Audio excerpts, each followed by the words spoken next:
S'il fallait un exemple de la prophétie du vice-président américain J.D. Vance, la suppression de C8 illustre son discours de Munich. Oui, la liberté d'expression est en danger en Europe. Mais alors, pourtant, genre, moi, j'ai un peu l'impression que c'est ma liberté d'expression de genre qui est menacée, assez directement. Et qu'est-ce qu'il en pense? La liberté d'expression. Ça a l'air de lui tenir à cœur. Vraiment, il a l'air de trouver ça important. Mais alors, du coup, mon expression de genre, pourquoi est-ce que ça, il veut m'empêcher de le faire? C'est quand même autre chose. C'est quand même plus, t'empêcher de parler, t'empêcher de transitionner. Il y en a un des deux qui est plus violent, je vais pas te mentir. Admettons que c'est à peu près la même chose. Admettons. Pourquoi est-ce qu'il est contre mon expression de genre, ce fils de p... Alors que... il est pour en mode, ouais, la liberté d'expression. Par contre, Pascal, on t'a déjà vu en fait sur ton plateau couper la parole à des gens. Qu'est-ce que tu racontes, Pascal?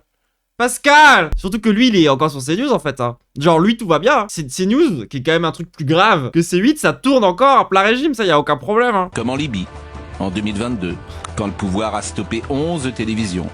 Comme en Russie, quand Vladimir Poutine a clos la chaîne d'opposition Dojd après l'invasion de l'Ukraine. Comme Israël, qui... C'est fou le quantité de contre son camp qu'on peut faire avec ça. Et en plus de ça, ça va être remplacé par les mecs de franc-tireurs, donc ça va genre être la même chose. De toute façon, quand l'extrême droite sera au pouvoir, ils vont vous dire que toutes les horreurs qu'ils font, c'est à cause de la gauche. Adolf Hitler était un gauchiste.